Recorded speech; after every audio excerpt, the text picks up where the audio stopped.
Bismillahirrahmanirrahim. Assalamualaikum warahmatullahi wabarakatuh. Kembali lagi berjumpa dengan saya Ervan di channel Mas Ervan. Nah, kalau tadi saya sudah memberikan tutorial bagaimana cara melatih otot kaki di rumah tanpa menggunakan alat, kali ini kita akan sharing sejenak, sharing sedikit-sedikit tentang dunia fitness, khususnya untuk para teman-teman yang pemula. Jadi kenapa saya membahas hal ini?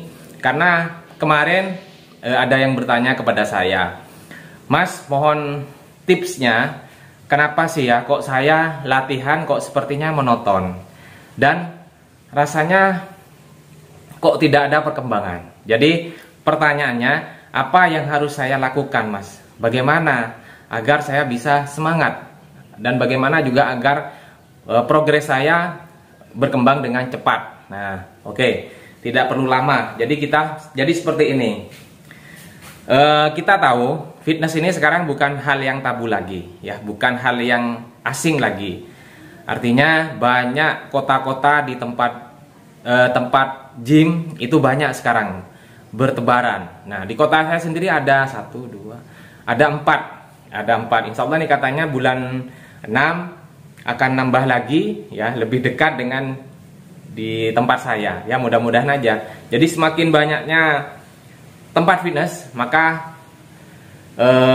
program orang-orang yang tentunya ingin sehat, pola hidup sehat, pasti akan terbantu dengan adanya tempat gym, ya. Nah, pertanyaannya kembali ke pertanyaan tadi. Jadi kalau untuk pemula ataupun yang sudah sering latihan ataupun yang sudah pengalaman, ya, kenapa sih kok latihan saya monoton sepertinya dan saya tidak semangat? Nah, ada 2 tips dari saya. Yang pertama adalah coba teman-teman, ya, mas-mas, adik-adik, jika memang rasa monoton itu ada, muncul setiap kali latihan, coba ajak teman, ya, ajak teman yang sefrekuensi. Kalau misalkan rumahnya jauh, ya tidak masalah, janjian, ya, ayo dong latihan yuk. Kenapa? Karena saya rasanya kok malas-malesan, artinya monoton.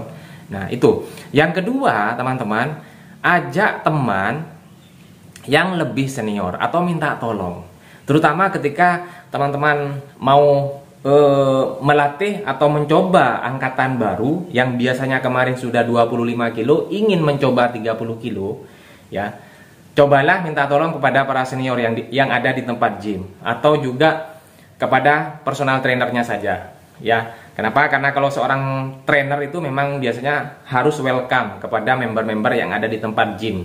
Entah dia pemula, entah dia pengalaman, entah dia sudah pro. Nah, harus welcome. Kenapa? Karena setidaknya di tempat gym itu adalah tanggung jawabnya dia, seorang trainer, seorang pelatih, apalagi yang sudah mempunyai sertifikat resmi. Nah, jadi misalkan chest kemarin, beban kemarin 25 kilo. Nah, teman-teman kalau hanya mencoba 25 kilo dalam 1 bulan, saya jamin tidak akan ada perkembangan. Saya jamin tidak akan progresnya tidak akan maksimal. Makanya ini yang mengakibatkan kenapa sih kok rasanya seperti monoton, otot saya kok kurang berkembang. Nah, makanya evaluasi diri. Jadi yang pertama, cari teman yang sefrekuensi, walaupun rumahnya jauh, ajak bareng, yang suka sama-sama latihan fitness. Kalau misalkan si temannya tidak suka, cobalah Anda itu latihan di tempat temannya itu. Mungkin ada rasa malu atau mungkin ada rasa capek karena terlalu jauh. Karena kita kan usaha, ya, tidak apa-apa. Ini namanya membuang atau menemukan tips bagaimana cara kita itu melatih latihan dengan senang hati. Karena fitness ataupun apapun olahraga yang lain, kalau kita lakukan dengan senang hati, maka akan membawa kenyamanan pada diri kita ketika kita melakukannya. Nah, itu ya. Yang kedua, saya ulangi, carilah senior, teman yang senior, yang badannya lebih dari Anda, yang kasarannya sudah mulai terbentuk lah, sudah mulai bagus. Silahkan, jangan malu, ya, jangan malu. Saya yakin di tempat gym itu walaupun kelihatannya ada yang songong, ya, ada yang wajahnya tidak ramah, tetapi kalau anda itu didekati dengan pendekatan yang cukup baik, saya pikir sih mereka tidak akan sombong lah, pasti akan berbagi dengan apa yang sudah dia pelajari. Nah, yang pertama itu cari teman atau cari senior atau cari seorang PT yang sekiranya mampu membantu programnya teman-teman, ya. Karena kalau hanya mentok menonton saja itu, saya yakin nanti Anda akan bosan. Wah, saya kok tidak ada perkembangan. Nah, seperti itu. Nah, yang kedua, ubahlah variasi latihan Anda. Jadi kalau misalkan bench press nih, kita latihan chest ya. Misalkan teman-teman latihannya dari posisi lurus datar, menggunakan manual ataupun menggunakan Smith mesin ataupun menggunakan mesin. Nah, kan biasanya normalnya kan dari posisi flat ya. Normalnya dari posisi flat atau lurus, ambil 4 set ya. 4 set 6 8 sampai 12 repetisi. Biasanya seperti itu. Kemudian posisi incline, naik, kepala naik. Posisi incline, bisa menggunakan mesin manual atau bisa juga menggunakan mesin ya. Nah, yang ketiga terakhir adalah decline atau posisi kepala di bawah. Nah, coba teman-teman diubah. Nah, kalau saya sih seperti itu. Ketika saya menonton, teman-teman ubah. Kenapa? Karena saya merasa ketika latihan yang sesi pertama atau set terakhir itu merupakan weak point saya. Itu merupakan kelemahan otot saya, otot kelemahan saya. Jadi kalau dari decline adalah untuk melatih otot dada bagian bawah. Nah, jadikan teman-teman pertama. Jadi set yang ketiga dijadikan diubah menjadi set yang pertama. Jadi dari decline, kemudian dari incline, yang terakhir dari flat. Jadi dari posisi kaki di bawah, kepala di bawah, kemudian kaki, kemudian kepala di atas, posisi seperti ini 40 sampai 50 derajat ya. Kemudian yang terakhir adalah flat atau posisi lurus. Dicoba saja. Ya, asalkan dengan itu, asalkan dengan bebannya relatif ditambahlah. Kalau misalkan kemarin 25 kilo, 25 kilo, tambah 2,5 dulu, tambah 2,5 dulu. Ya, jadi total adalah 52. 52 ya, 2,5 55. Ya kan? 25 tambah 25, tambah 27,5 tambah 27,5, tambah 2,5 tambah 2,5. Jadi 55 totalnya, dengan perform atau angkatan yang tepat, yaitu chest kita adalah latihan otot utamanya, primary-nya, sedangkan secondary-nya adalah otot tricep. Ya, sama kalau misalkan kurang berat atau kurang mampu, cari teman, cari spotter. Kalau perlu minta tolong, jangan malu-malu, jangan ragu-ragu. Ya, ini yang bisa mindsetnya teman-teman dirubah. Ya, karena sekarang ini kan mudah sekali kita mendapatkan informasi.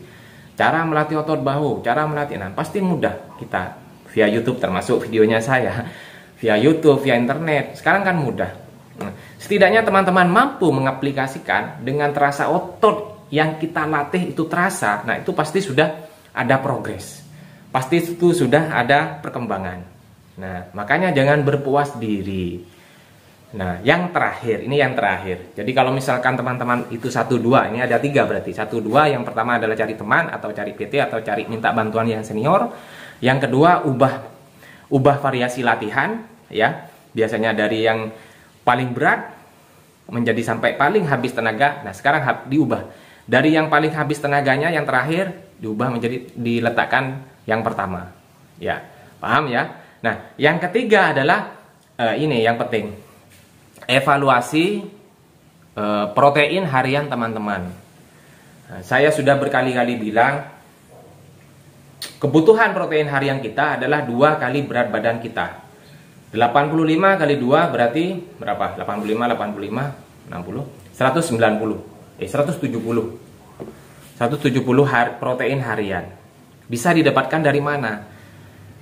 Real food harian. Ya, atau misalkan teman-teman punya uang ya beli gainer, kalau misalkan untuk yang bulking, beli whey ya, untuk yang cutting.